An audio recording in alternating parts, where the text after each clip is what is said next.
Thanks for coming. Welcome to day three of my stream slash podcast. Today we have some very nice, cool things to go over. I am excited about today. So getting into it, we will be discussing healthy relationships and boundaries, specifically within the Bible. These are things that we can look at, we can study, um, and apply to our lives. So without further ado, let me get into it.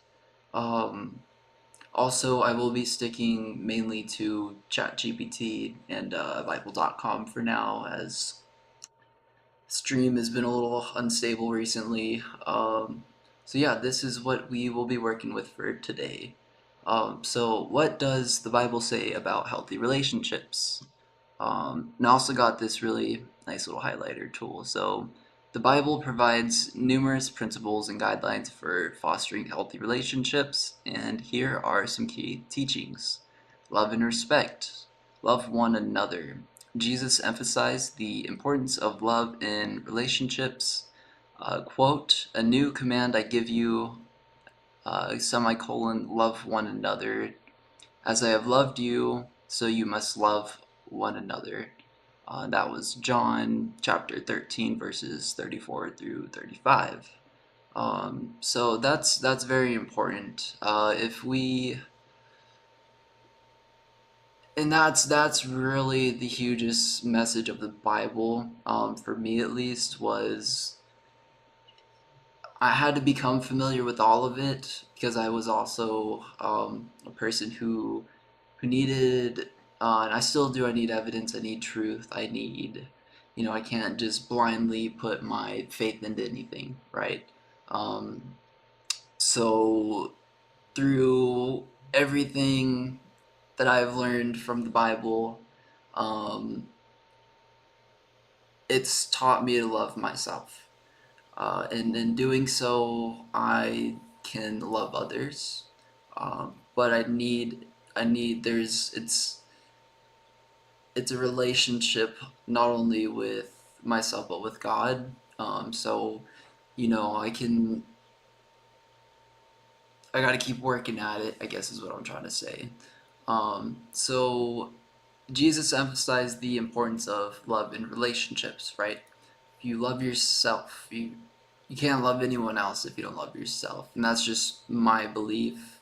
Um, and that's what I've come to believe. Uh, and a new command I give you: love one another. That's a command from Jesus. That's from God Himself. So yeah, we're just here to love one another, and that's something we really need to emphasize on within the Bible. Um, as I have loved you, so you must love one another. Now, what he's really saying there is, as Jesus loved you, he wants you to love your brother, the same as Jesus loved you. Now, that's a lot to take in, especially if you don't know the guy or anything about him. This man from over 2,000 years ago, or 2,000, yeah. So there's a lot to build you up to that point, and that's something I want to do over this series.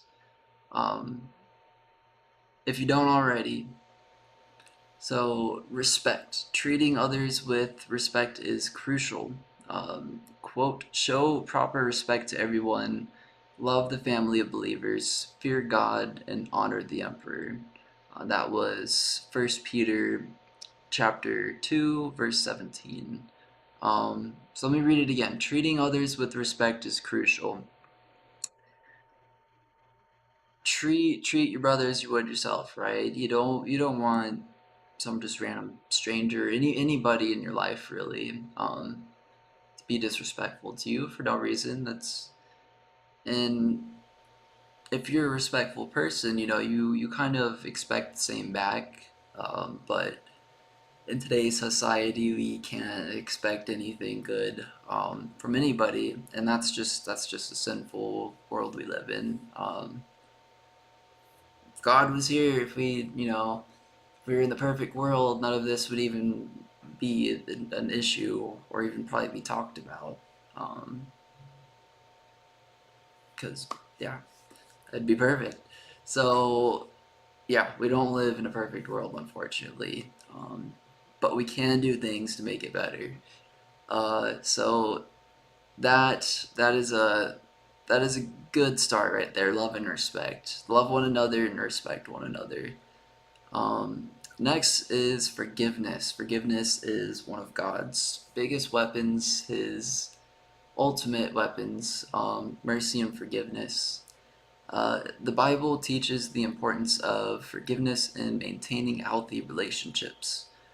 Be kind and compassionate to one another, forgiving each other just as in Christ God forgave you. That was Ephesians chapter 4:32.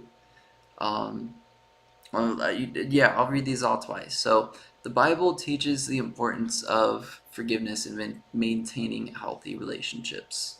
Um, if we didn't have any forgiveness in our relationships with each other, um, and I'm sure a lot of us already know, it leads to conflict, hostility, um, a lot of negative things that we'll be going over within the unhealthy relationships portion of this page. I have three different pages for us today. Um, One of them being some ancient Toltec knowledge. I really like some of their knowledge. I like all of it really. Um, I don't know if they believed in God or what they believed in, but as we go over what what it's about, I think it's really cool, and I think it's things we can apply, just like even within the Bible. I think it kind of, it's the same message. There's a lot of religions that really preach the same message, but there's different aspects of power and control, uh, and that's the issue with religion, at least in my opinion and beliefs, is no one, absolutely no one, has the perfect answers other than God. Um, and God's very specific with how he feels about certain things. All things we'll be going over. So yes, it is very, very important to have forgiveness in our relationships with each other. Um,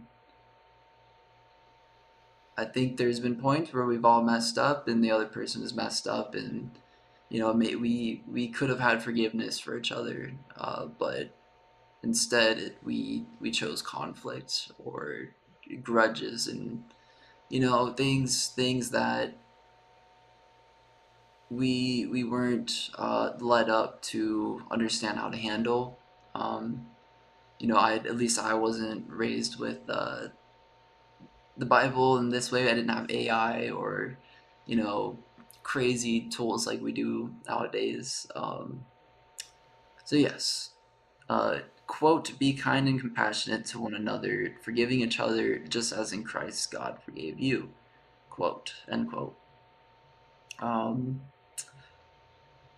it's really, yeah, I can't say it any better.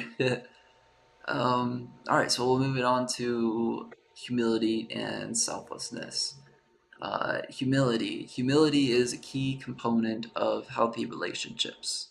Do nothing out of selfish ambition or vain conceit. Rather, in humility, value others above yourselves.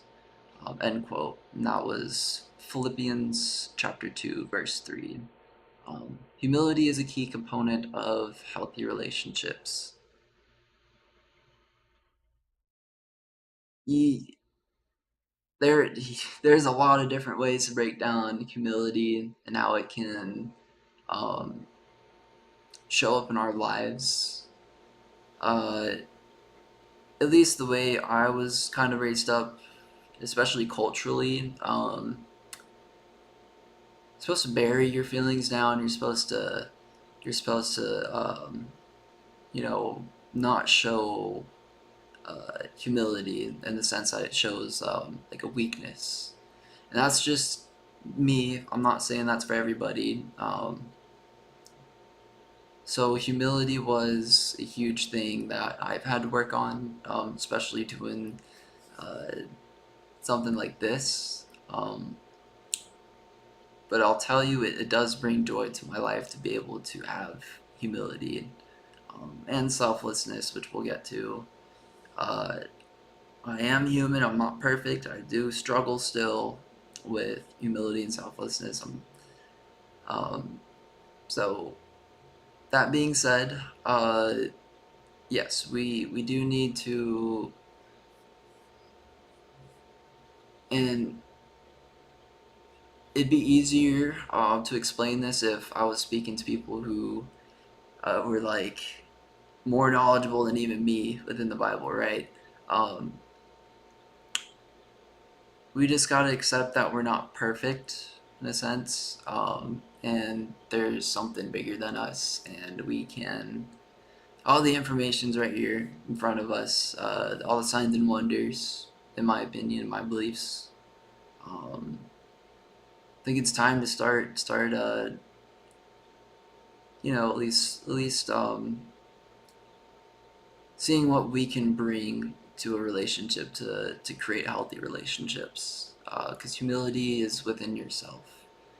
You can only control yourself and your actions. The Bible speaks upon dignity and things of that matter. Um, so with these, yeah, we'll go over to the quote again.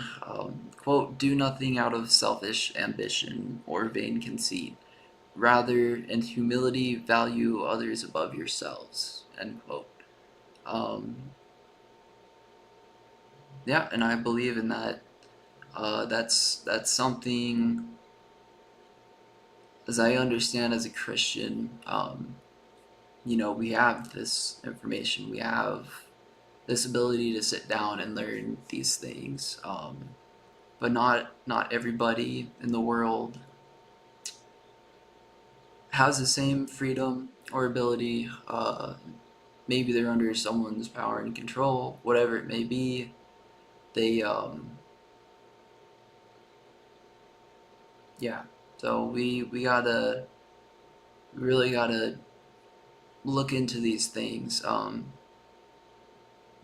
sure there's a million ways better to preach these kind of things, but again, if I'm retaining your attention, if I'm getting some sort of message across, then I'm happy. I'm doing something right. Um, all right, so selflessness. Love often requires putting often, sorry, Love often requires putting others' needs before your own. Quote, do not merely look out of your own personal interest, but also for the interest of others, end quote. Philippians chapter 2, verse 4. Uh, Again, love often requires putting others' needs before your own. Not always, but often. Um,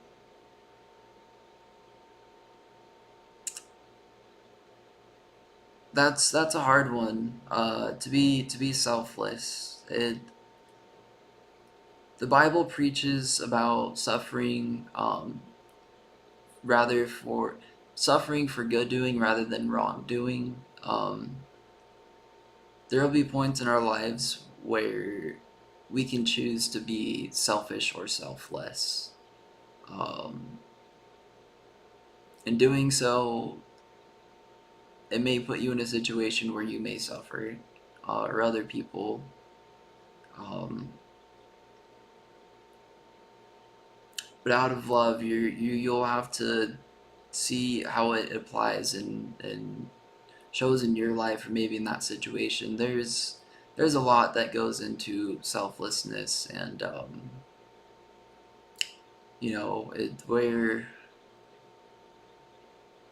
where sacrifices do lie within humility and selflessness. but the joy that does come from it, and the good. There's a reason it's in the Bible. Yeah, very very difficult topics. Hopefully, over time, I'll find better ways to explain these things. So with communication and honesty, um, remember this is all for healthy relationships, right? We want to work on healthy relationships with each other and with God. Um, Without communication and honesty, healthy relationships are not possible. And we'll get more again into that in unhealthy relationships. And it's important that we know the difference between the two, um, so we can make the choices for ourselves. So, truthfulness, honesty builds trust in relationships. Quote, therefore, each of you must put off falsehood and speak truthfully to your neighbor, for we are all members of one body, end quote. Ephesians chapter 4, verse 25. So, honesty builds trust in relationships 100%. If I'm not honest with you, mm, it might take you a day to figure it out. It might take you a couple days or a week or a year. Um, Once you figure it out, I broke that trust, right? Now, there's different kinds of people. Some different people either forgive you or some just, you know, whatever. But the message here really lies within yourself because we're working on ourselves here. We're not, again, we can't control any other people's actions, or their beliefs or anything like that. You can only set an example. If you build trust within yourself, if you build yourself up, um, people will see you doing good and they'll want what you got. But what you got isn't something money can buy. So that's another thing is you gotta invest into yourself. Not only it's a very materialistic world.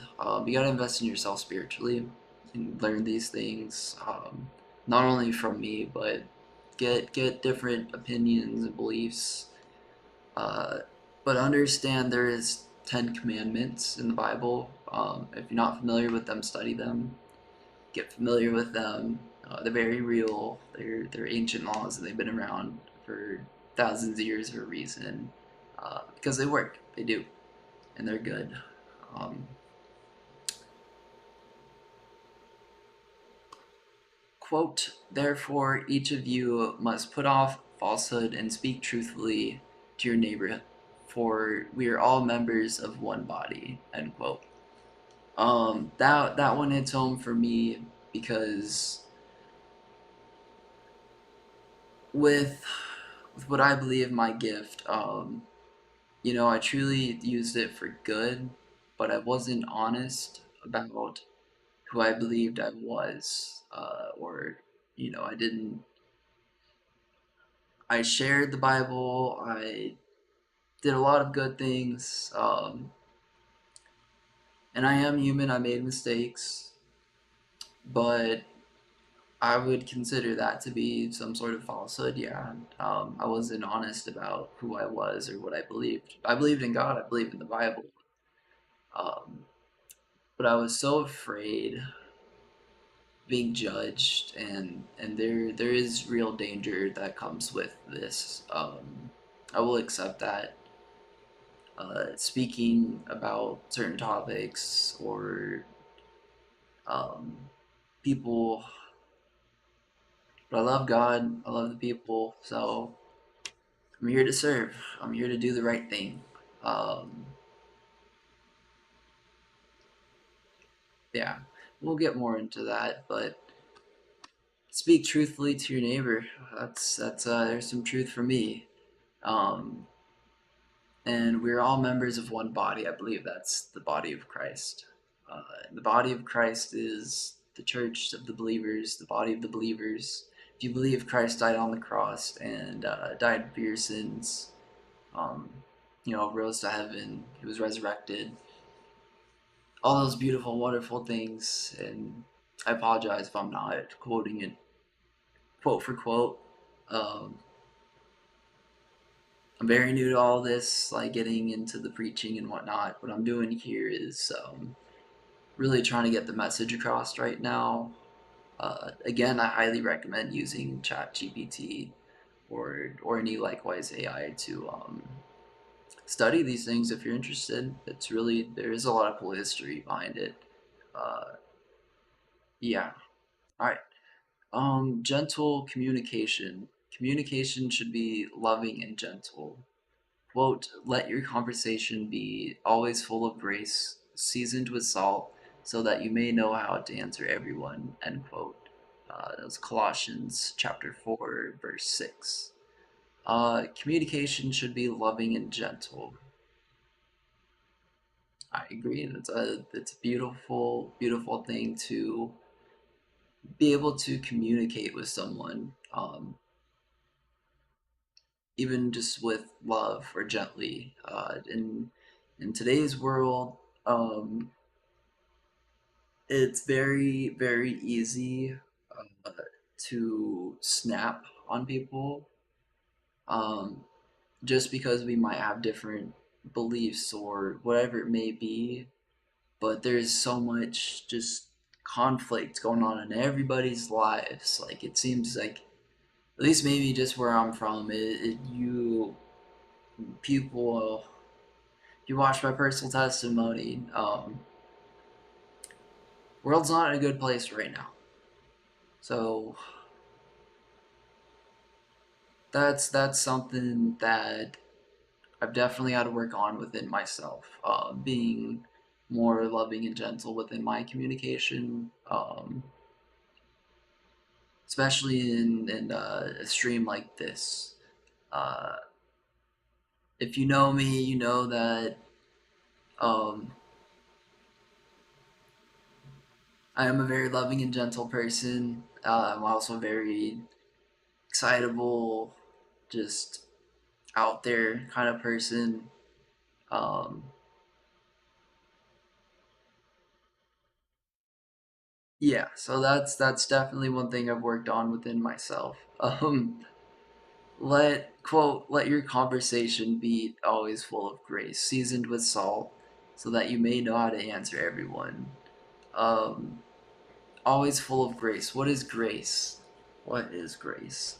That actually, I don't. I'm gonna put that in here. What is grace in the Bible? In the Bible, grace is a fundamental concept that refers to the unmerited favor and love of God toward humanity. It is a key theme in both the Old and New Testaments and is central to Christian understanding of salvation and the character of God. Um, Here are some different key aspects of grace as described in the Bible. So, unmerited favor, salvation.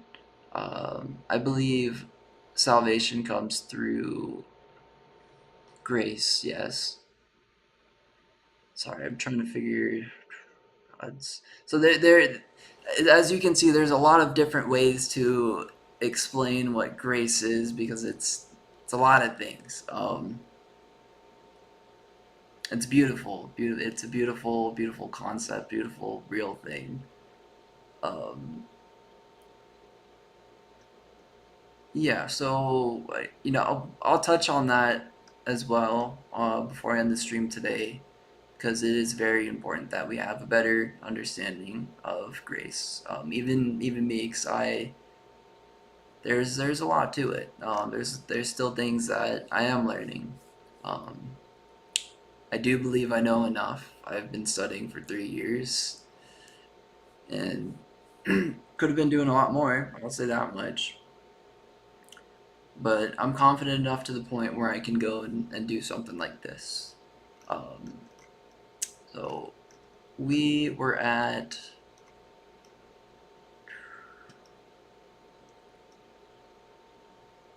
gentle communication. So always full of grace. Those will be topics we will go over. Um, Seasoned with salt. That that is a um now I'm sure we've all had points in our lives where we wanted to tell someone the truth, um, but we knew the truth would hurt them. At least this is the way I'm explaining it right now for this certain one. Um, Season was so there's a truth, but that truth would hurt someone.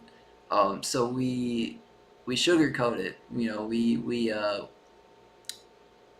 feed them some sort of like sweet white lie is what you would call it. Um, and in doing so, whether we know it or not, we're again not. This is just the way I'm seeing it right now. I don't know how it might apply to you in whatever situation, um, but it could end up doing more damage than just telling the truth to that person, the honest truth. Um, so seasoned with salt. When I say the truth, the truth hurts. It does hurt. Not all the time, but they are things that we have to accept that hurt, and we don't want to. And a lot of us spend our entire lives running from it, running from the truth. So the quicker we can accept the truth in life, um, and my final truth I really have had to, and I still have to accept completely. And I do accept it completely. There's just, and I believe it's in everybody. There's always just the seed of doubt that's been implanted in us, but it's for me. I I do believe again. The gifts that were given to me were true, and I do believe I have a conscious contact with God. So it's just it's fear. It's a fear of not wanting to be uncomfortable in scary situations. Um, but through Bible and the God, I have someone to lean on. I have God. Um, Not someone we all have, we whether we know it or not. Um, so let your conversation always be full of grace, seasoned with salt, so that you may know how to answer everyone. Um, yeah, we'll just leave it there. Um, Encouragement and support. Encouragement. Supporting and encouraging others, supporting and encouraging one another strengthens relationships. Quote, therefore encourage one another and build each other up, just as in fact you are doing. End quote. Um, First Colossians chapter 5 verse 11. Excuse me if I mispronounce that. I'm gonna drink some water real quick.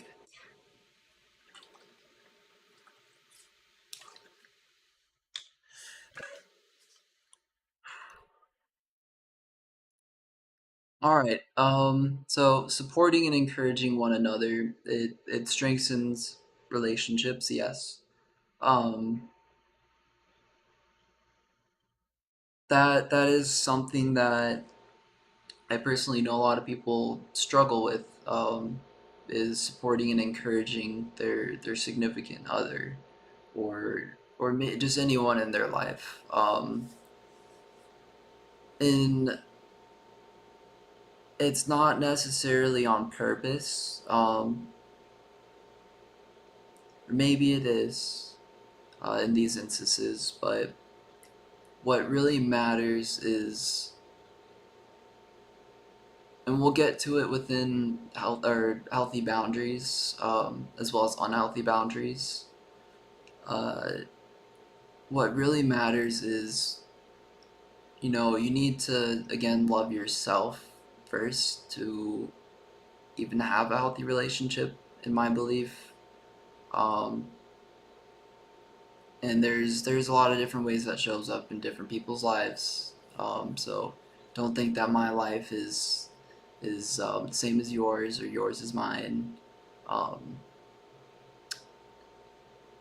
we do need to not only encourage and support one another, but understand that there's points where we will have to set boundaries to encourage a healthy relationship. Um, Now, I'll get more into that because there's a lot. But yes, supporting and encouraging one another strengthens relationships.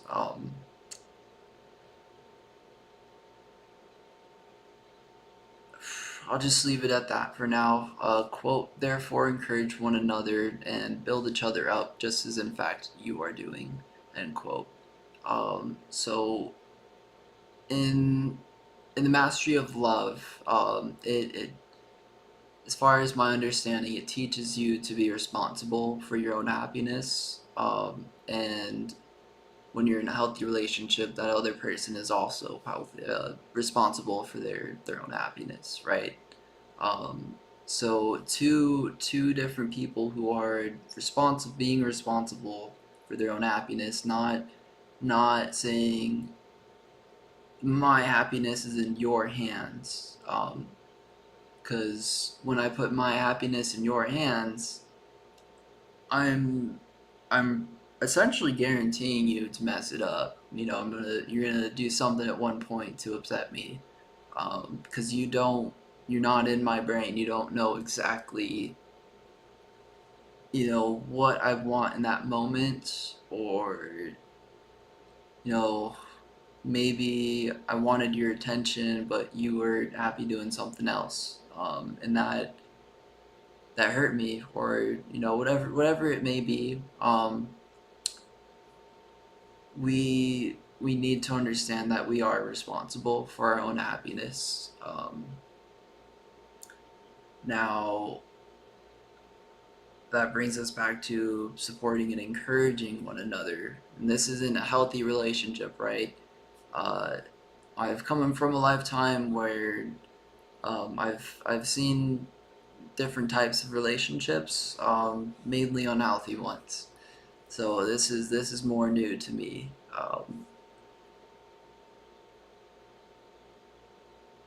So yeah,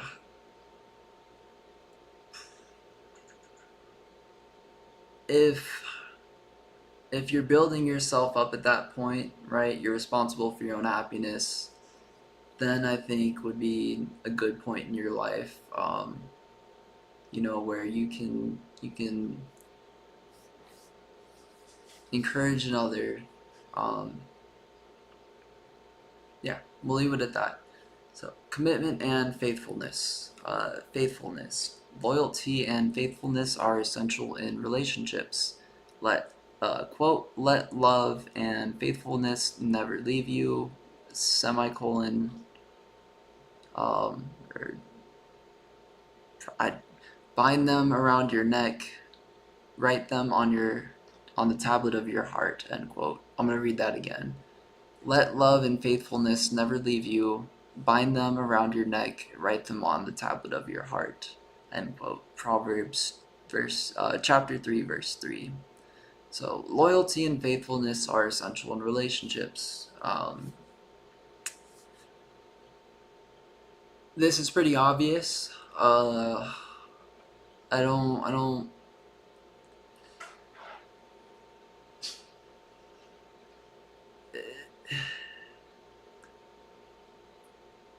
I'll start with, if we had the same loyalty and faith in an essential relationship with God as we did with another person, that is a good sign of a healthy relationship.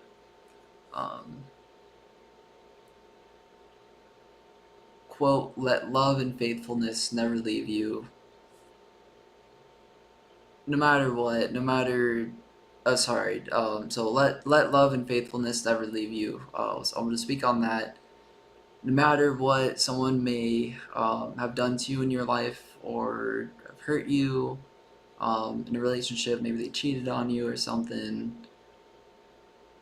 Don't let that take away from who you are. Um, you know, and that's things we're learning now, right?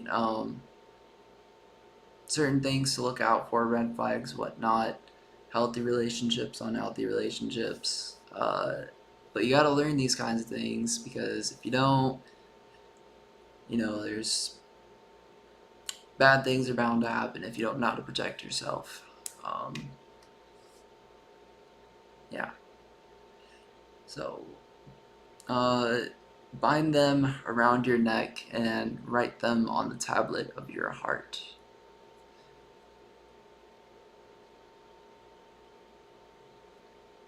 Yeah. End quote. So, patience and kindness. Um, Patience and kindness, these are fundamental qualities of love. Quote, love is patient, love is kind, it does not envy, it does not boast, it is not proud, end quote. 1 Corinthians chapter 13, verse 4.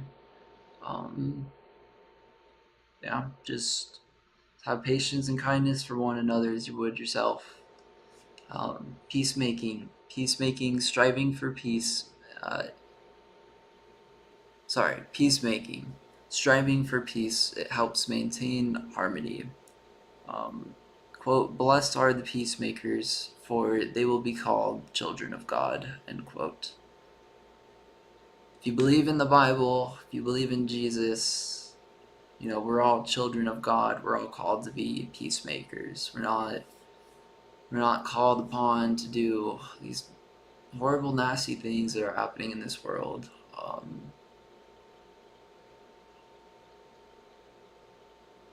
Yeah, it's time for peace, man. I'm calling for peace. I think a lot of people would agree with me.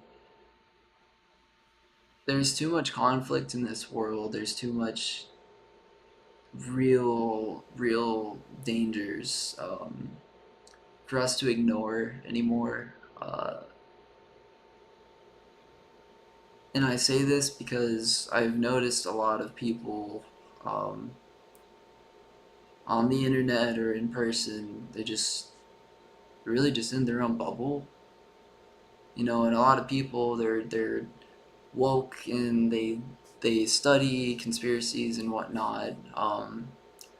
But if you don't see the spiritual, like the we call it the demonic agenda behind the bad things going on in the world, or if you're not familiar with the better agenda, the Bible, uh, God, the good agenda. Well, it's there, it's happening. These are things that are just they're being hidden. So if this video reached you somehow, or this live stream, God bless. Um, Actually want to see if it's even working still. Yeah, I'm still on. Hello to my one viewer. All right, so there there's a lot right there about healthy relationships in the Bible, each with different uh, references to scriptures. So I'll try to go slowly so you guys can pause it if you want to and look into it. Um, yeah, I'm gonna step aside real quick actually. Let me see if I can get this in one.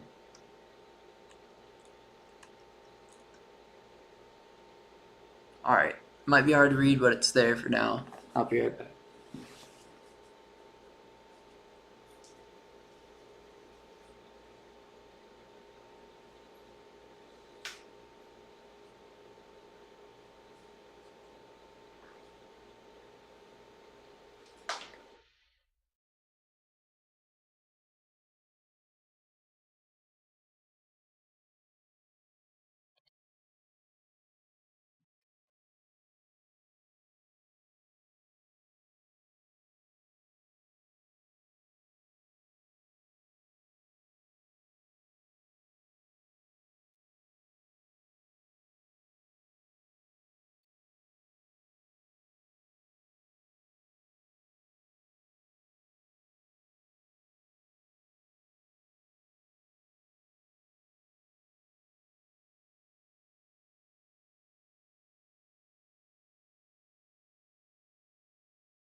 All right.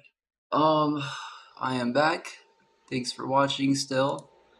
So, now that we have discussed a little bit about healthy relationships, it is time to talk about some unhealthy relationships within the Bible. So, the Bible also addresses the characteristics of unhealthy relationships and provides guidance on how to deal with them. Here are some key teachings. Toxic behaviors, dishonesty, lying, and deceit are detrimental to relationships. Quote, do not lie to each other, since you have taken off your old self with its practices. End quote. Colossians chapter 3, verse 9.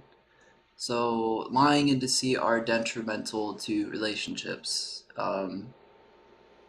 Simple enough, but the issue, it really, whether it lies within us or within the other person, and again, whoever may be watching this video, this is about you. This isn't about. I'm not here to speak about whoever may be in your life, in the sense that we can only reflect on ourselves and our actions and control our actions.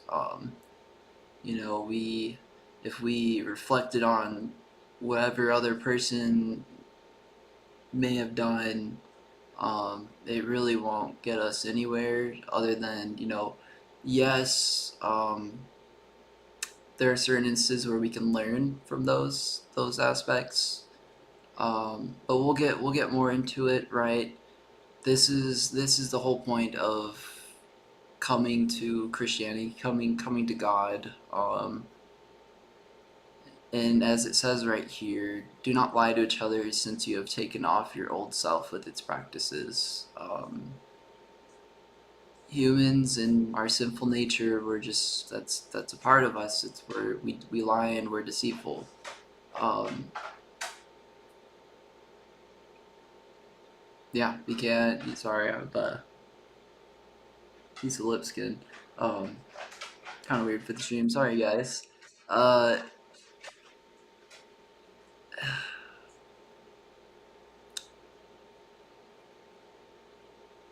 we can battle lying and deceit with humility and selflessness and honesty.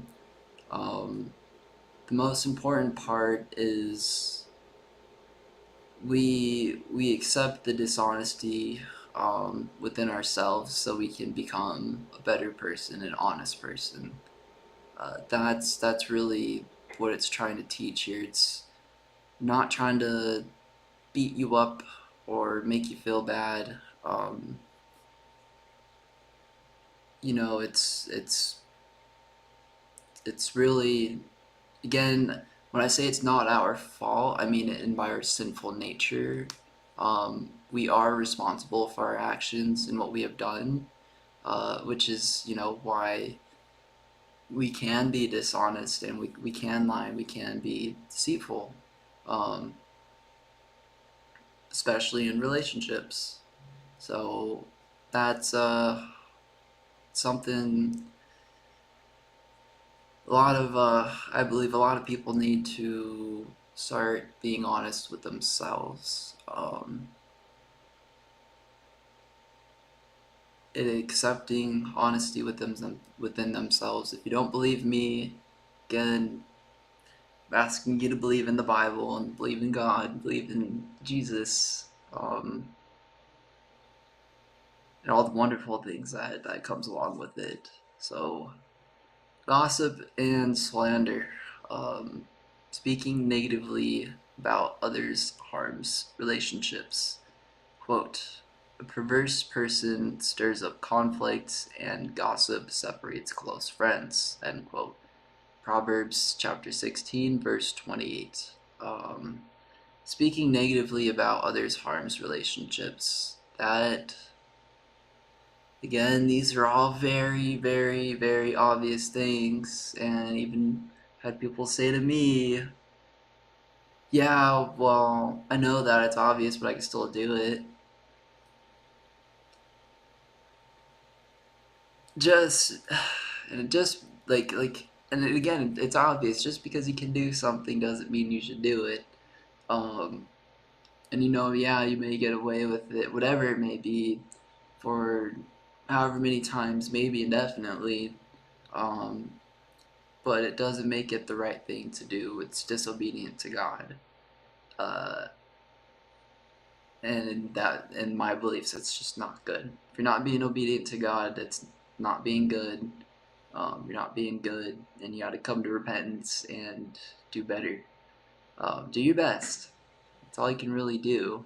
So, just again, these are, especially once you start learning about this kind of stuff.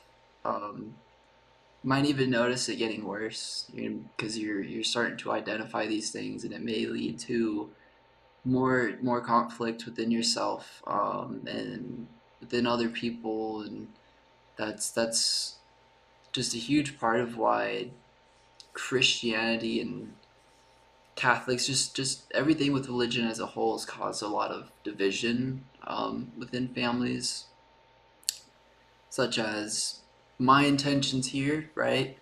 I'm merely trying to provide a biblically accurate, um, I guess, class on healthy relationships and boundaries, as well as being able to identify the difference, discern the difference.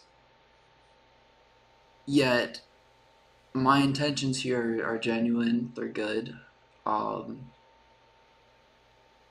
this will lead to division between families, between friends. It'll lead to conflict. What a terrible thing, right? So don't take it from me. Take it as you see it. But you know, don't shoot the messenger, right? um, yeah. So speaking negatively about others harms relationships. I'm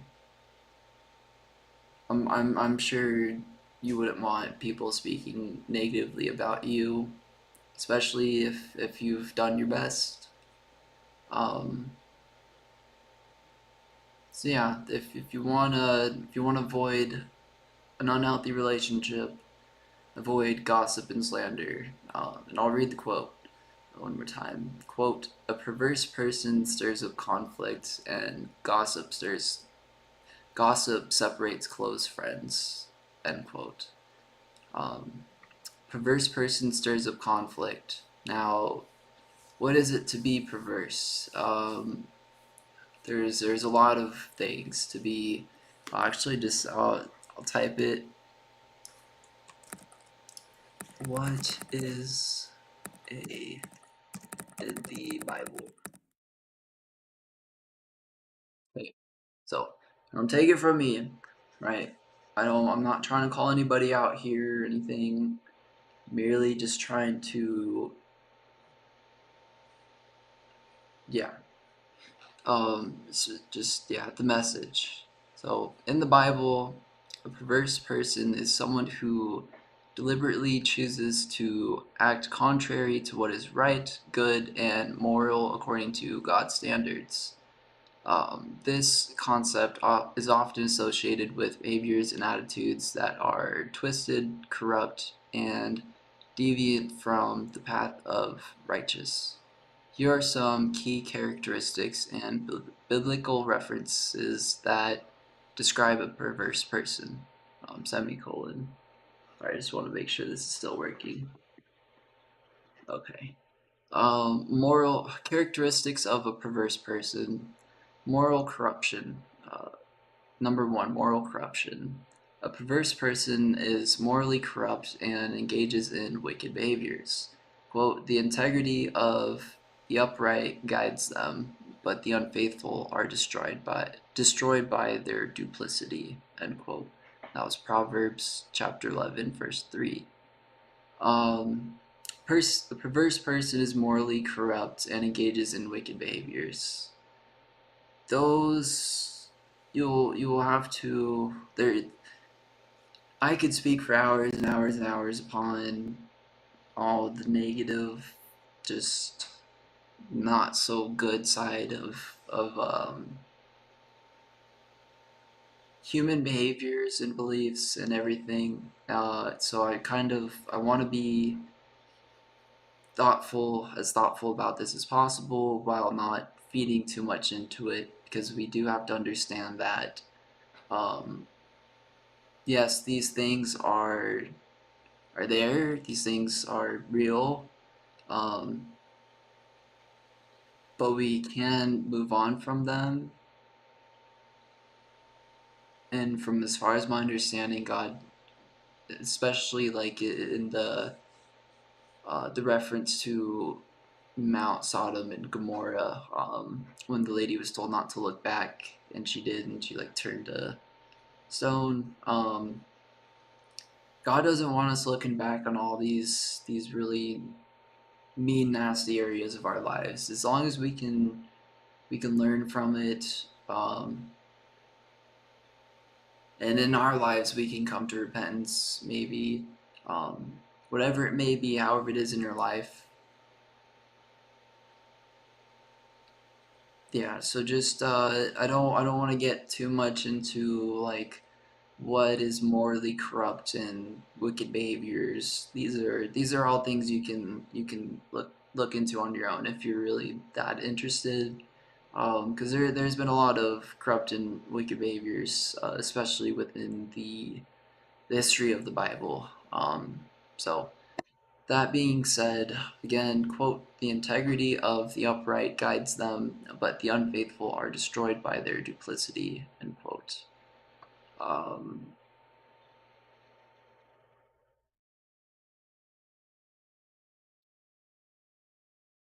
I'll just leave it at that.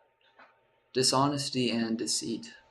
They are often dishonest and deceitful, spreading lies and misleading others. Quote, a perverse person stirs up conflict, and gossip separates close friends, end quote. Um, I believe we went over that already in Proverbs chapter 16, verse 28. So, rejection of wisdom and discipline. They reject wisdom and discipline, choosing folly instead. Quote, the way of fools seem right to them, but the wise listen to advice. End quote. What it's and what is folly? It is folly is a term used to describe foolishness or lack of good sense and judgment, often in moral and spiritual contexts, and contrary to the teachings and commands of God. Here are some. Okay, so as you can see, you can go deep. You can go very very deep down this rabbit hole. Um, my goal here is to at least retain your attention long enough to get you interested, and sow a seed of faith. So yeah, um, they reject wisdom and discipline, choosing folly instead. Wisdom and discipline; those are those two right there. It's very easy, very comfortable to live without wisdom and discipline. Again, however it may show in your life, to be wise, you have to be disciplined. I'll just say that much. Um, so the way of the fools seem right to them, but the wise listen to advice.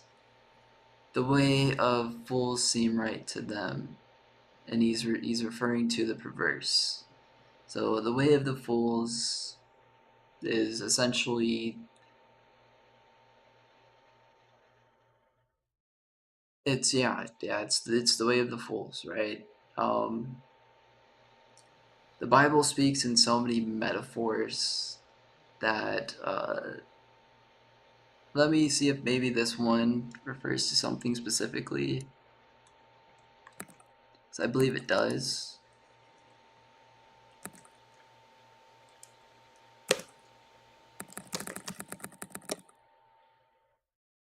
So the way of the fools in the Bible refers to the path or behavior characterized by folly, foolishness, and a lack of wisdom. This way is marked by a series of poor choices, ignorance of God's commands, and actions that lead to negative consequences. The Bible provides numerous insights and warnings about the way of the fools, emphasizing the importance of wisdom and the dangers of foolish living. Um, so, ignoring wisdom and instruction, moral and spiritual blindness, reckless and hasty actions, destructive speech, pride and arrogance, and pride we'll get into later on in this series. Pride, God says to live without pride. Um, and there's a reason for that, and I understand with the whole LGBT community, like that's their message and logo. Um, so I guess to you guys right now, and I say this with love,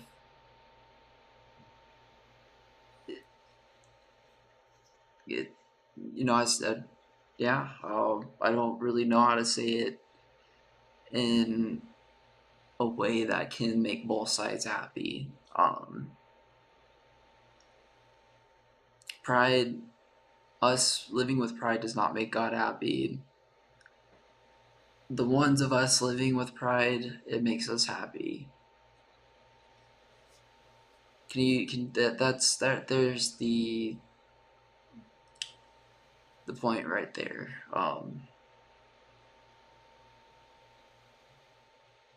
And I don't mean this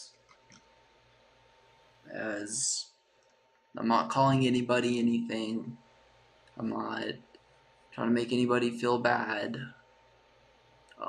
This is just how it is in the Bible. Okay, so it's these are truths that do need to be talked about because people are getting hurt. They are being misled, and especially people falling the way of fools. First, people, I definitely see a lot of them ignoring wisdom and instruction, moral. You have moral and spiritual blindness. They are reckless and they have hasty actions, destructive speech, and there's a lot of pride and arrogance. And I'm not referring to one specific community. I'm just referring to people as a whole. So the consequences of the way of fools: ruin and destruction, strife and conflict, lack of peace and joy.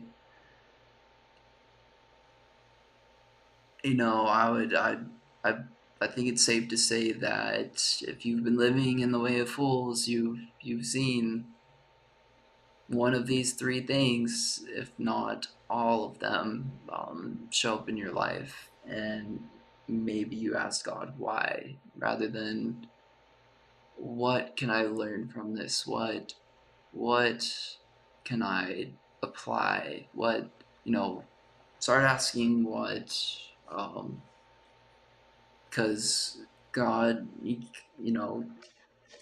already kind of told you why, but we don't take the time to look into the Bible. We don't, not all of us, especially me, even with my gift. There's a lot of things I could do still within studying the Bible, and there's a million more things I could do better, but I'm not perfect, and that's something I had to accept to myself to even begin to love myself. That again, I'm not made perfect, and there's something bigger than me. So that being said, are gonna move. Well, the warnings and advice: avoiding the way of the fool, seeking wisdom, living righteously. I'm gonna kind of skip over this stuff. We've gotten a little deep into there. Um, but as you can see, AI it's a wonderful, wonderful, just amazing tool to kind of lay this stuff out without even having to be like me, just as a person to study these things in a safe space, in a safe environment. Um, so where were we at?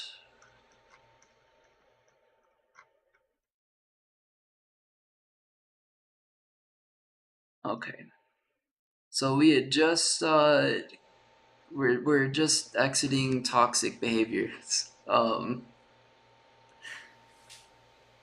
So gossip and slander. You can see how deep gossip and slander can really go in a very simple, short time. Within a few, there's a lot. Um, yeah, definitely look into it. Speaking negatively about others harms relationships.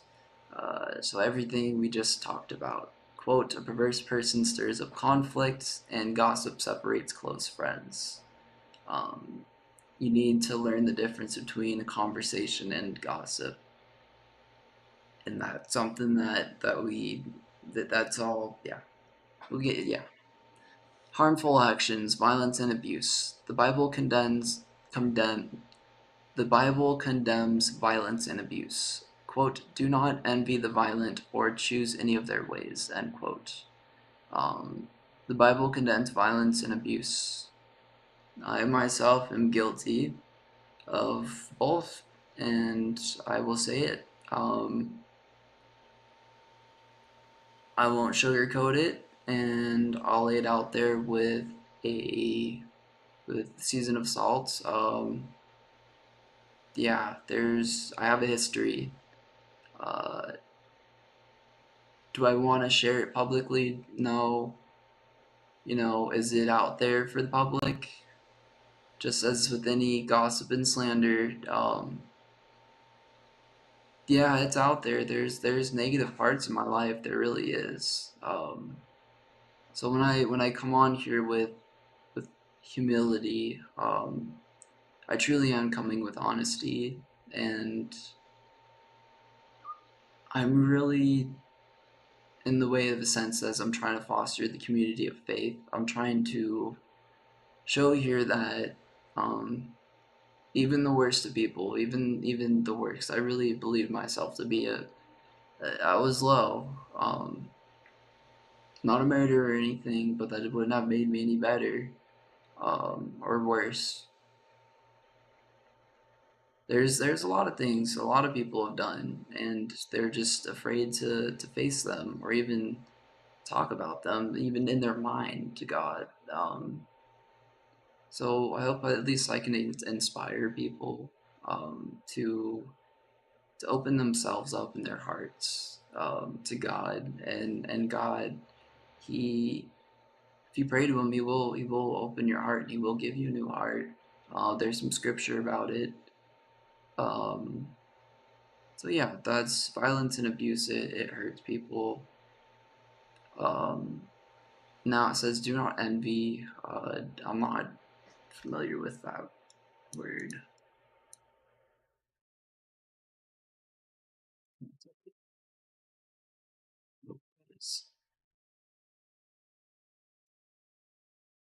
Envy in the Bible.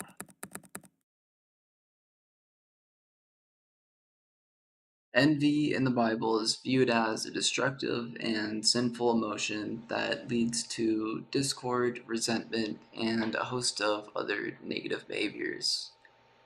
Uh, the Bible addresses envy in numerous passages, warning believers about its dangers and encouraging them to cultivate contentment, gratitude, and love instead.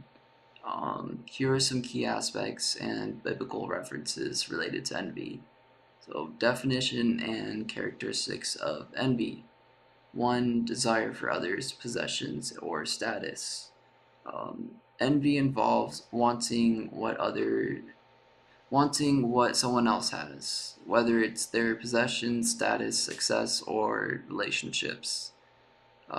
Quote, a heart at peace gives life to the body, but envy rots the bones, end quote. Proverbs chapter 14, verse 30. Um, I believe that's also a commandment, or it relates also to one, the thou shalt not covet thy neighbor's wife or possessions. Um, Resentment and bitterness. It often leads to feelings of resentment and bitterness towards those who are perceived to be more fortunate. Quote, for where you have envy and selfish ambition, there you find disorder and every evil practice, end quote. James chapter 3, verse 16. So envy, it'll lead to desire for others' possessions or status. It leads to resentment and bitterness. There's some biblical examples of envy. Cain envied his brother Abel because God favored Abel's offering over his own, leading to the first murder.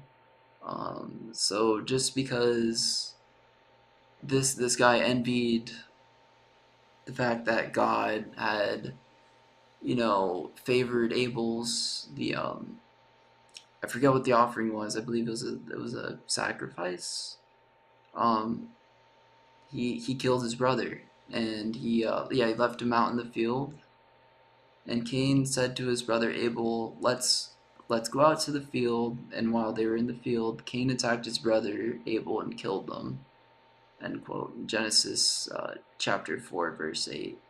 So I believe he left him out there, but later on in this series, I will be starting from the beginning to the end of the Bible, using Bible.com most likely.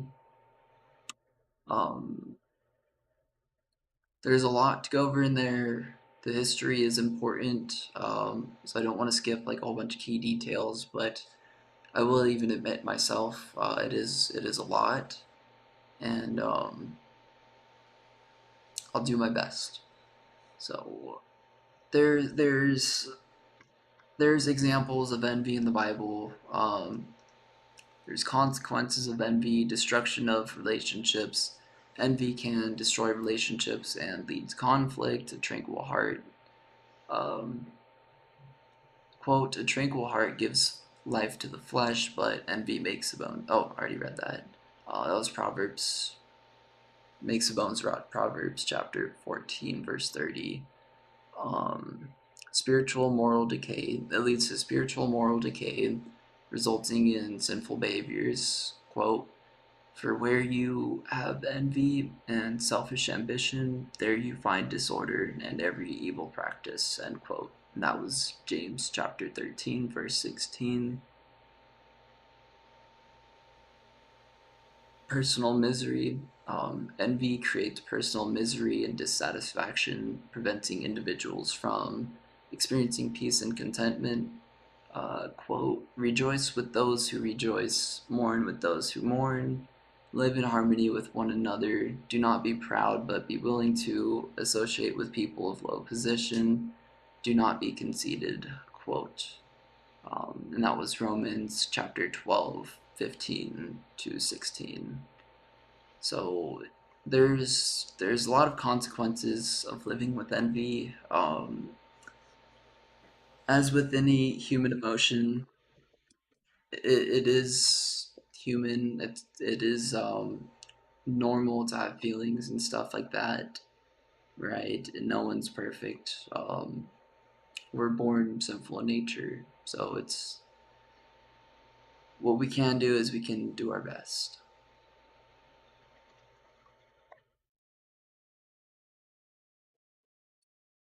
So, warnings and advice against envy. Avoiding envy. Believers are advised to avoid envy and focus on their own blessings. Let us not become quote, let us not become conceited, provoking and envying each other, end quote. Galatians chapter 5, verse 26. 2. Contentment. Cultivating contentment and gratitude helps counteract envy. Quote, but with godliness with contentment is great gain. Quote. 1 Timothy chapter 6, verse 6. So cultivating contentment, that's important. Cultivating contentment and gratitude helps counteract envy. Cultivating contentment and gratitude helps counteract envy. But quote, but godliness with contentment is great gain, end quote.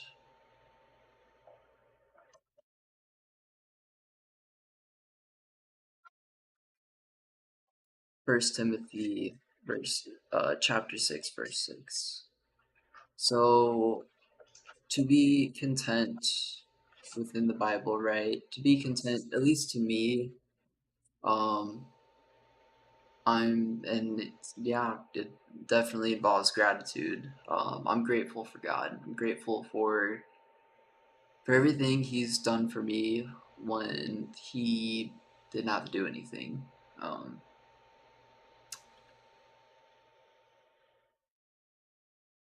and that's something I think a lot of people may have missed in their life as well. Um, God owes us nothing. We are essentially in His debt. Don't quote me on that. Get more into God and just how much He's actually done for us, and how little this world appreciates Him right now. So yeah, number three, love and this is warnings and advice against envy again. Number three, love and compassion. Love, which does not envy, should be guiding principle in relationships. Quote, love is patient, love is kind, it does not envy, it does not boast, it is not proud. Quote, 1 Corinthians chapter 13, verse 4. Um, Lord, which does not envy, should be guiding principle in relationships. Sorry, love. Love, which does not envy, should be the guiding principle in relationships. Love, love doesn't envy, right? Um, love is faith, and to have a healthy relationship, you need to be able to have faith in the other person, to be able to love the person. I have faith that you're going to be as faithful to me as I am to you, um, and as loyal. So love and compassion is it's a beautiful thing. I wish we had more of it. So overcoming envy, seeking God's guidance, focusing on eternal values, practicing generosity and humility. Envy, according to the Bible, is a harmful and sinful emotion that leads to various negative consequences. By cultivating contentment, gratitude, love, and humility, believers can overcome envy and foster healthier, more fulfilling relationships with others and with God. So maybe, and that's actually a huge message to share here. If something I personally say on here upsets you, or my history, just know that I truly am repenting and I am doing my best to do better. I'm not perfect. Um, with that being said, I do my best as well to not live with envy. There's been many who have trespassed against me, as well as many that have trespassed that I have trespassed against. Just no excuse. I love the fact that I can do something like this where I can kind of break down my beliefs and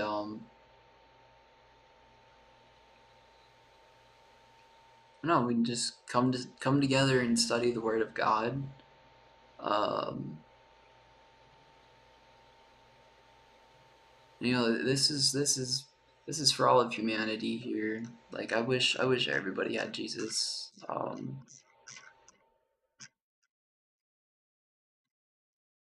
So we have gone over a lot just within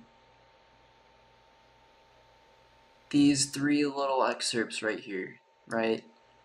You see how quick it was to go over healthy relationships. It seems very simple, very straightforward, things that you already know, things that you may already practice, but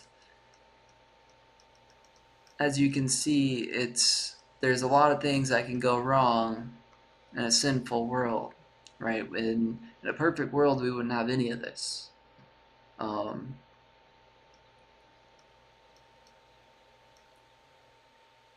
I personally, it's been an hour and 20 minutes now, and I'm still on this first page. So I'm going to scroll it out a little bit. If anyone is interested, I'm going to. Oh, that is way too small. We'll leave it at here. I'm going to take another little break. After this, we'll be going over the principles and the mastery of love, and then some healthy boundaries as well as unhealthy boundaries. Now, this is gonna be a long video, so I don't expect people to watch this all in one go. Especially with the way I have this all laid out. This is more like a podcast or something. I have my Class A CDL, so this is stuff like I guess I would be interested in if I was when I was driving. Uh, um, yeah.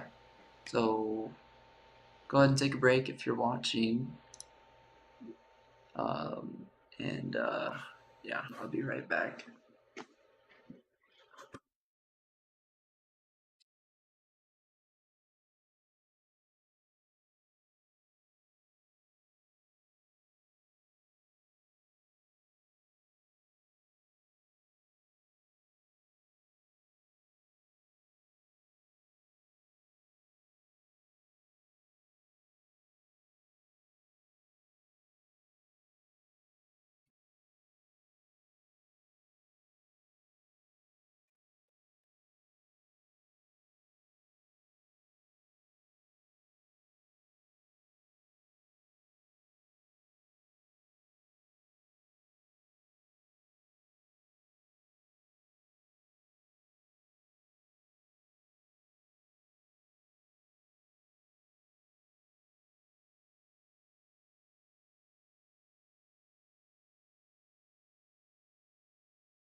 All right.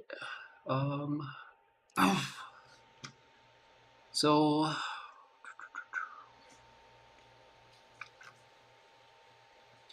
I guess it's good if I just touch up on these real quick, and then we'll hop over to mastery of love.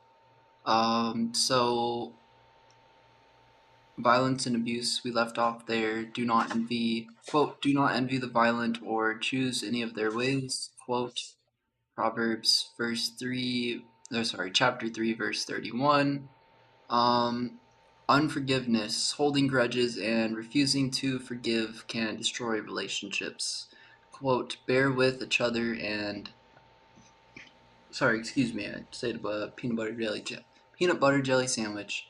Um, Quote, bear with each other and forgive one another if any of you has a grievance against someone. Forgive as the Lord forgave you. Quote, Colossians chapter 3, verse 13. Um,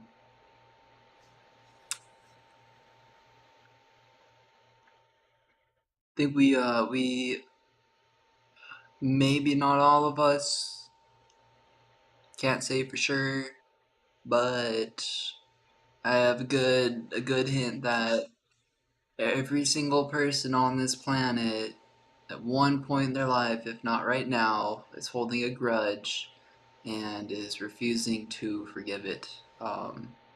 Whether it be with a family member or a friend or a stranger or coworker, someone in your community, whoever it may be in your life, if you it's disobedient to God.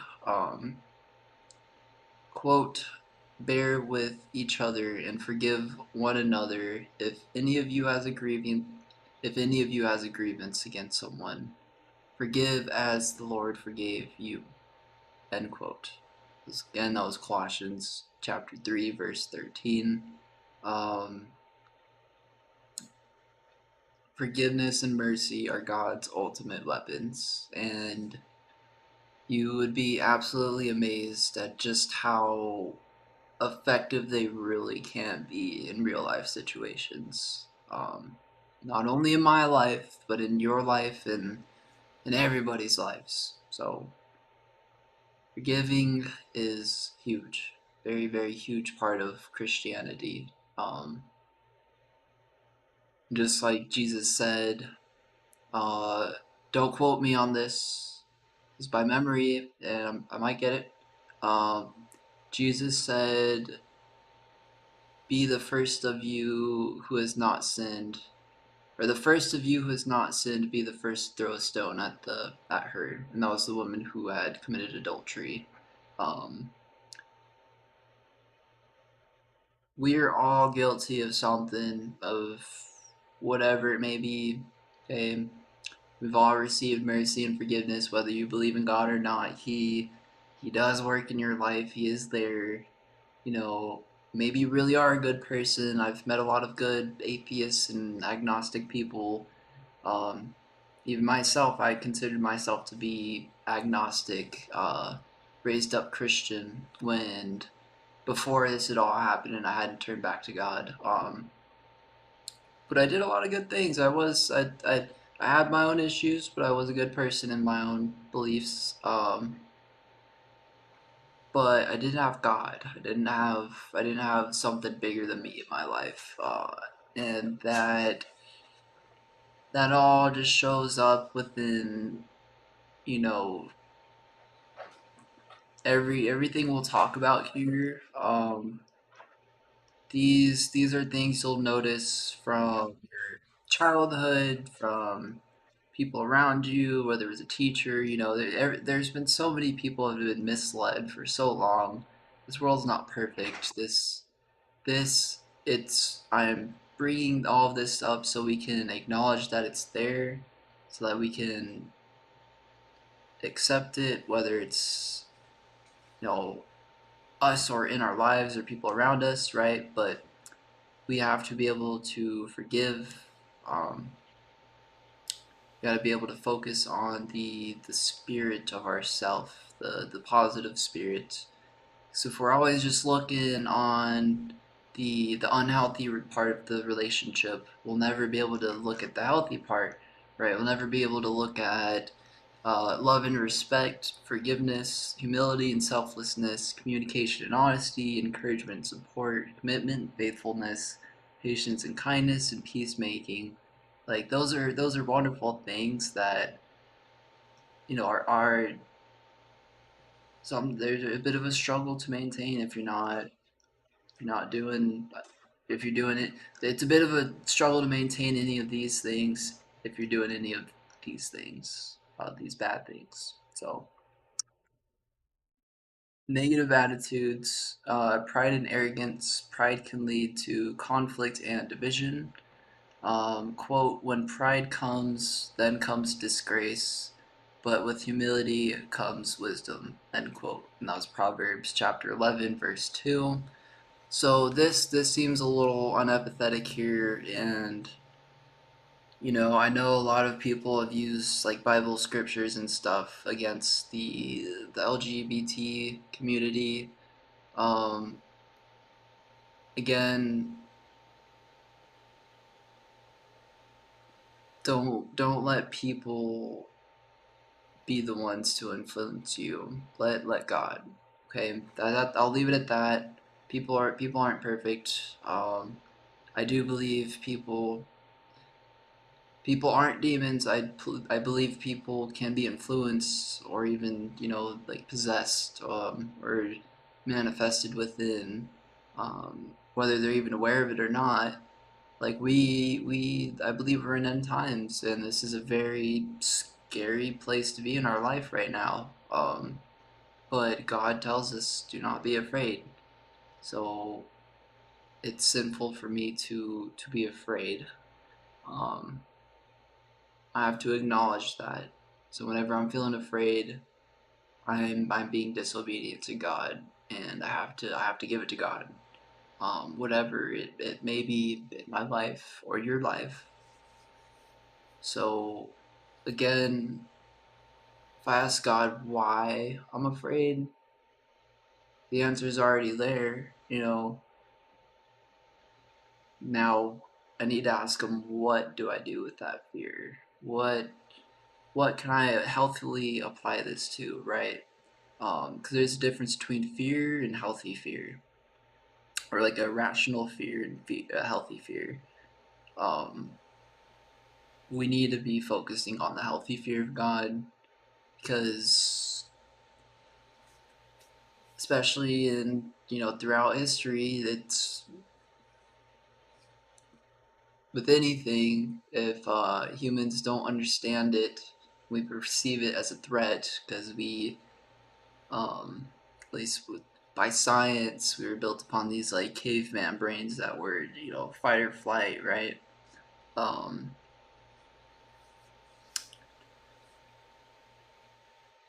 we tend to jump the gun and act upon an irrational fear rather than a healthy fear. And from what I understand, God doesn't want us acting out of fear at all. He wants us acting out of love, love for one another. Now I would say it's become pretty impossible nowadays, because you don't know just where anybody is at in their life anymore. You don't know who you can trust. It's gotten so bad. Um,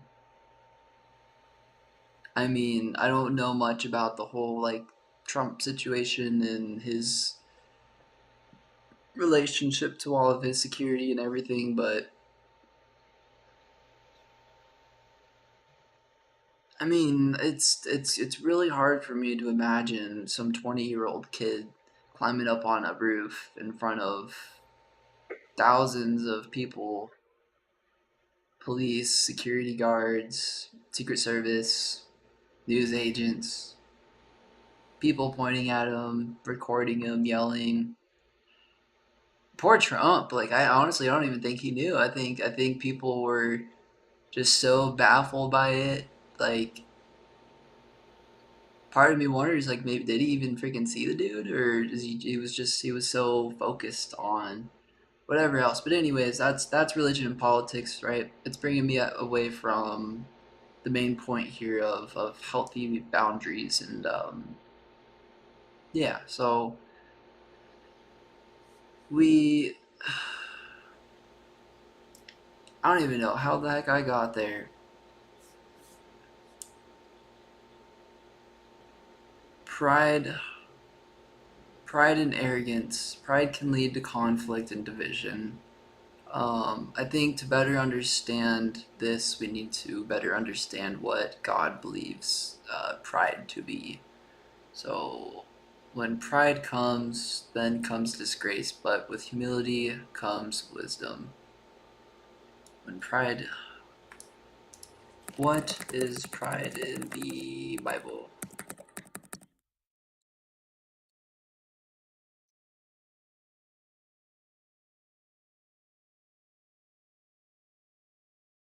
In the Bible, pride is often depicted as a sinful and destructive attitude characterized by an inflated sense of self importance, arrogance, and a lack of humility. It is frequently associated with a disregard for God and others, leading to various negative consequences. Here are some key aspects of. Here are some key aspects and biblical references related to pride. So, definitions and characteristics of pride. Self exhaustion. Pride involves elevating oneself above others and even above God. Quote, your heart became proud on account of your beauty, and you corrupted your wisdom because of your splendor. So I threw you to the earth and made a spectacle of you before kings. Quote, Ezekiel chapter 28, verse 17. Um, if you're interested in that one, you can look a little bit more into it. Uh, Number two, arrogance and haughtiness. It is marked by arrogance and it is marked by arrogance, a haughty spirit, and a sense of superiority. Quote, the Lord detests all the proud of heart. Be sure of this, they will not go unpunished. Quote, Proverbs chapter 16, verse 5. Um, so that's a warning right there. It it says the Lord detests all the proud of heart. Okay, not one, not many. It's all. So if we're living with pride in our heart, He detests us. So and then it goes on to say, "Be sure of this; they will not go unpunished." Um, Now He's saying people living with pride in their heart are going to be punished. Okay,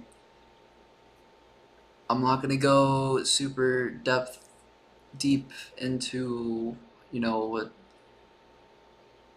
that all means. The message here is really what matters. Is that it's pride. As you there's a common recurring theme in the Bible, and it's God detesting pride. So it's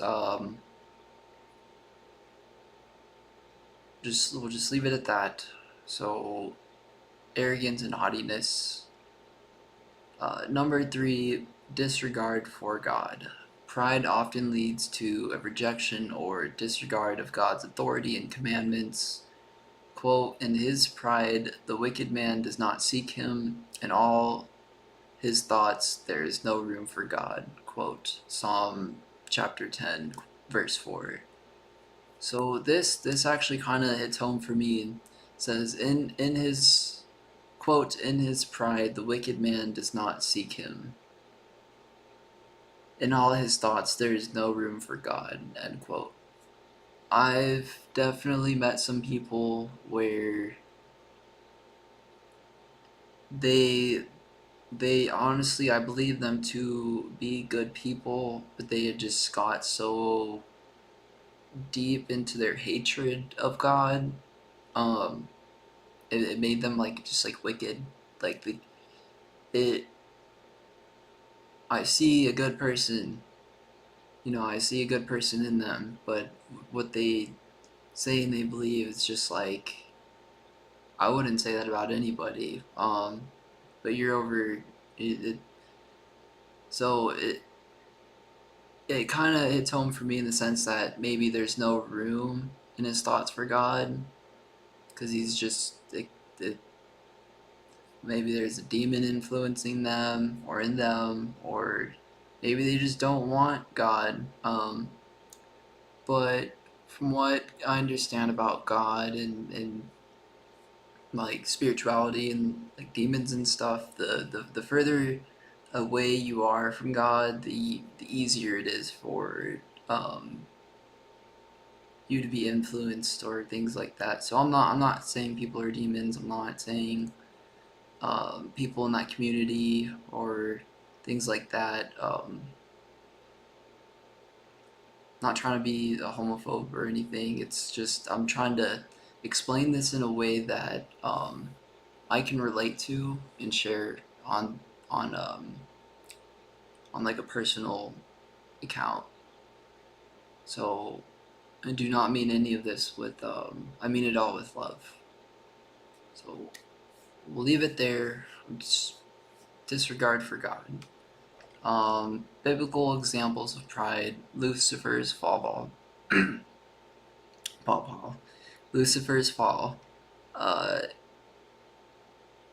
can I even can I make it say that? This guy is humbling.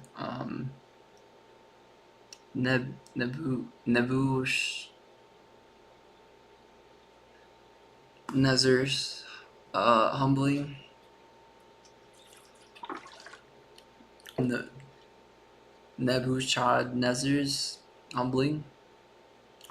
He was a king of Babylon, and he was humbled by God because of his pride. So, quote, the words are still on his lips when a voice came from heaven. This is what is decreed for you, King uh, Nebuchadnezzar. Your royal authority has been taken from you. You will be driven away from people and will live with the wild animals. You will eat grass like the ox. 7 times will pass by for you until you acknowledge that the Most High is sovereign over kingdoms of men and gives them to anyone he wishes. Quote. Now it's Daniel chapter 4, verse 31 through 32.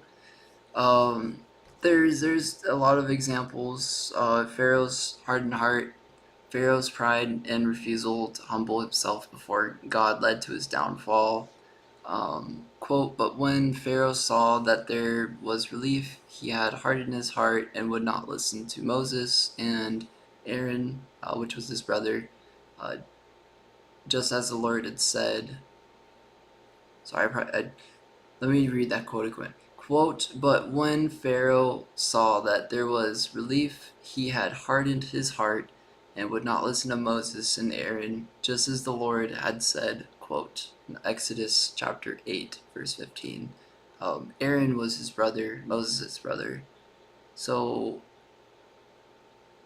there's just a lot of examples in human history of whether it's pharaohs or you know entire societies, whatever. Like pride really does a number on people and entities and just a lot. So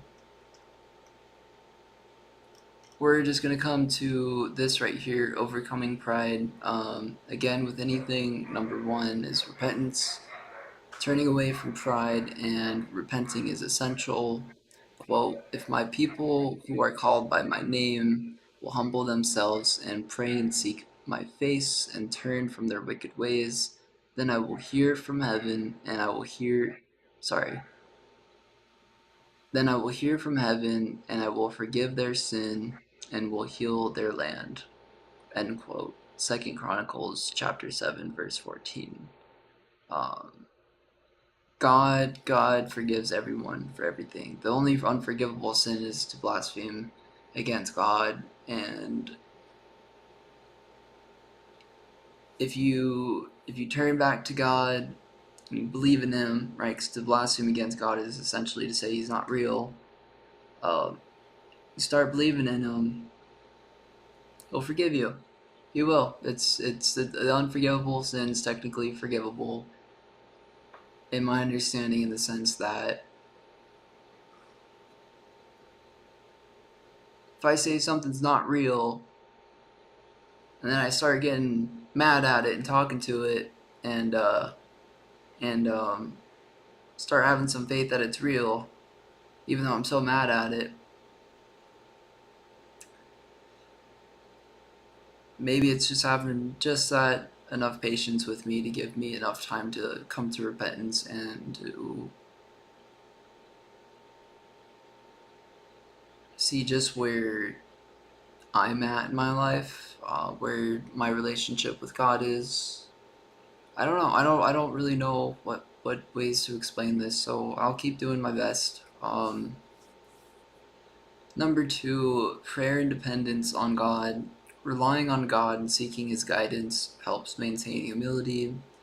Quote, trust in the Lord with all of your heart and lean not on your own understanding. In all of your ways submit to Him, and He will make your paths straight. End quote. Proverbs 3, verses 5 through 6. Um, we need to have humility. We are, man, there's a lot that comes with pride. There's a lot. Yeah. Trust, quote, trust in the Lord with all of your heart and lean not on your own understanding.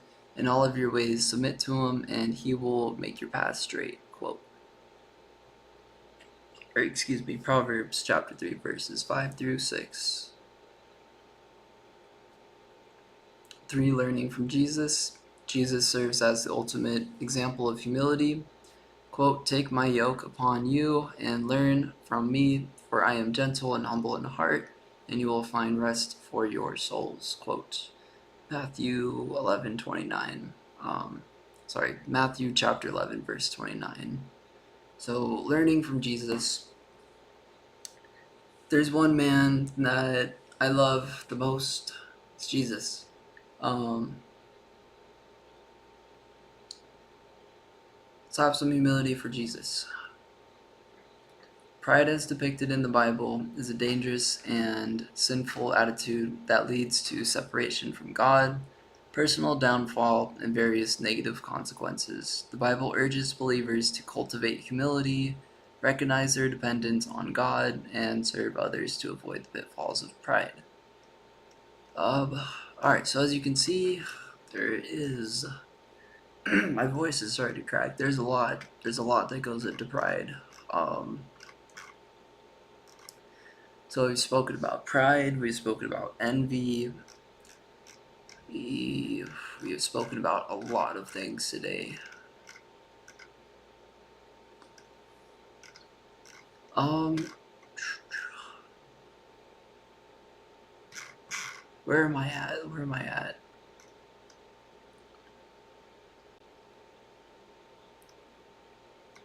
Okay. Well, let's see. How long has this been going? Almost 2 hours. I will go over one last thing with the mastery of love, and I'm gonna get off for today. Tomorrow we will go over healthy boundaries, unhealthy boundaries. I didn't think this was gonna take as long as it has today, which I guess is a good thing. Um, there is a lot that goes into healthy relationships. As you can see, we haven't even started on boundaries. You can't have a healthy relationship without healthy boundaries. We're halfway there, ish. Uh, at least what I'm trying to get at with this whole thing right now. So yeah, mastery of love and its principles.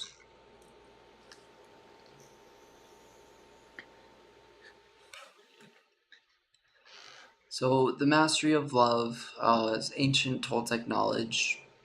There is the four. Gosh, I forget what it's called. The four. It's like the four rules or something. Basically, it breaks down into four different things. We have awareness, which is to recognize and understand fear based beliefs, transformation, change fear based beliefs into love based beliefs, forgiveness, let go of past hurts and forgive yourself and others, and unconditional love, practice self love and love others without conditions. Now, unconditional love is very important and it's something God gives us, but His love is not our, made that kind of, I'm not too sure about what I said actually. But if I said it, I said it, and it sounded kind of right. Um,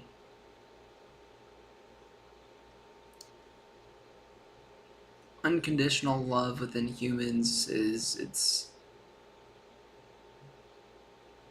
something that I don't really understand because pretty much all the love I've ever known came with conditions. The only love I don't is God because He accepts me for who I am. I was born this as just human, a simple human. No matter how good of a person I want to be or believe I am, I'll never be perfect. Um, and I can love myself now. So practice self love and love others without conditions. Um, Awareness, recognize and understand fear based beliefs. So it essentially, I'll just read it. Awareness is the first step towards transformation. It involves recognizing fear based beliefs that have been ingrained in us through societal conditioning, personal experiences, and upbringing.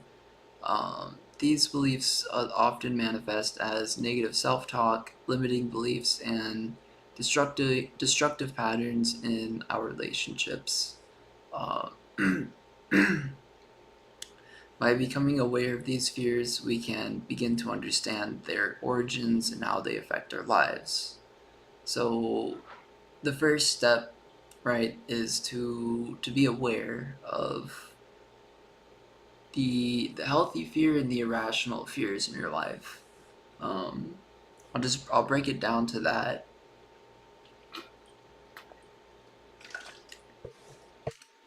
So, and when I say healthy fears and irrational, I'm speaking this from my Christian standpoint, um, at least my understanding. Healthy fear of God is being obedient to God, which I believe being obedient to God is being good. Irrational fears is pretty much everything else. So what we need to do as people is to identify the difference between what is being obedient to God and what is not, what is being disobedient. Um, at least that's how we can bring it back to the Bible. So beautiful, beautiful, just wonderful knowledge, just without God, right?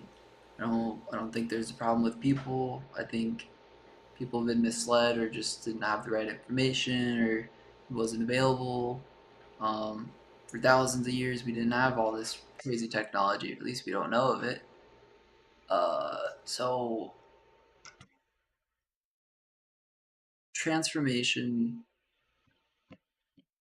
change fear-based beliefs into love-based beliefs. Transformation is a process of changing our internal dialogue and belief system from one rooted in fear to one grounded in love. This involves challenging and reframing our negative beliefs. For instance, instead of believing I am not enough, uh, you can believe we can cultivate. Oh, sorry. Instead of believing I am not enough, we can cultivate the belief I am worthy of love and respect. This shift can lead to profound changes in how we interact with others and ourselves. So, in my own words, instead of believing I'll never I'll never make it on my own, or whatever negative fear-based belief you have in your life that's not within a healthy fear of God, which is being obedient to God. Instead of being afraid of that, you can cultivate it by studying, by following the Word of God, by coming to faith. Whether it be by watching me, or doing your own research and watching other people. There's a lot of wonderful, like there's so much information out there. It's amazing. Instead of cultivating all those ungodly fears, you can cultivate godly fears, which is being obedient to God. And you'll see as we go over what being obedient to God is throughout like the different videos and stuff. Um, it's not a scary thing. It's not hard. I mean, it is hard. It is hard. But it's not as hard as you think, and it gets easier the longer you do it. Um, and it gets more enjoyable. So that was a part of my transformation, was changing a lot of my ungodly fear-based beliefs, and even still now, over to fearing God and being obedient to Him and trusting that He has my best intentions in mind. He is all-knowing. He is a vengeful, wrathful, all-knowing, loving, merciful, forgiving God. Um, I am not. So when I want to react to something based out of fear, I give that to God, and I look to God for guidance. And there hasn't been a moment yet where He didn't give me an answer that it. I don't know. I love God. Like I strive to be like Him. I'm not God. We are made like God, and He calls us to be like Him. So that's all we can really do here, is do our best. So this shift can lead to profound changes in how we interact with ourselves and others. Now, when we stop cultivating those ungodly fear-based beliefs, and we start replacing them with love-based beliefs, which for me is everything I just said. um, it's allowed me to interact with not only myself but with others with love, right? Um, and there's a lot more that goes into that, but I hope that gets the message across somewhat. So yeah, there's awareness, there's transformation, um, mastery of love. There's something else. Maybe it was there's the four rules. Maybe the four agreements is what I'm thinking. Um, okay, so there is another book that I'll go over tomorrow. It's called The Four Agreements. We'll we'll see how that applies within the Bible. I'm not trying to add anything or take anything away. I'm just merely going over what knowledge has helped me to build my faith, and self.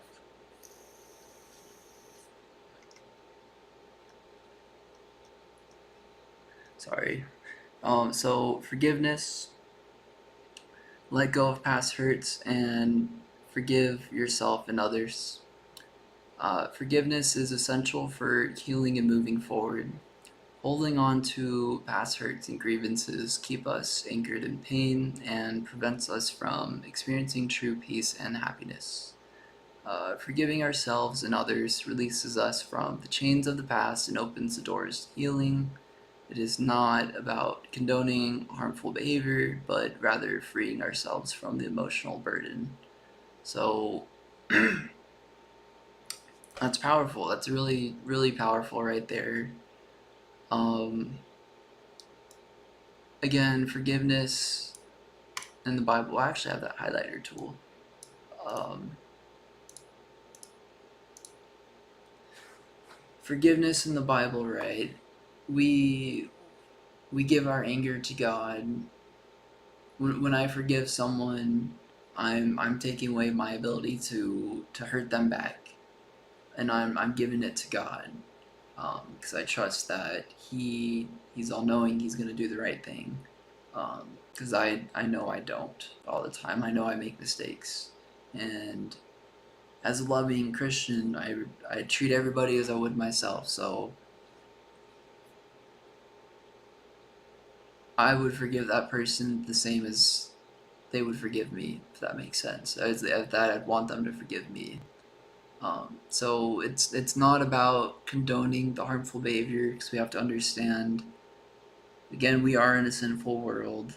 There's been so much conflict and just misinformation and misleading and demonic agendas, whatever you want to blame it on. Okay, um, but in reality, we need to stop looking at other people's, and it calls it trash in the book.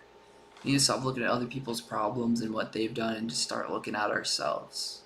Um, so when I don't condone that harmful behavior, I'm freeing myself from the emotional burden that if I hurt them back now, I'm bringing myself down to their level. Um, and if this is stuff we learn when we're kids, man. But I see people who are 60, 70, 80 still struggling with that. And I'm like, how did you get through a whole lifetime? Sorry. Um, and it's not even that, just it sucks because I believe they're good people, they're just misled. They didn't have the best role models, maybe. I don't know. I don't know their life, so I can't judge them. I know I'm not perfect myself. Um, so that's forgiveness is huge. Um, Unconditional love. Practice self love and love others without conditions. Unconditional love starts with self love.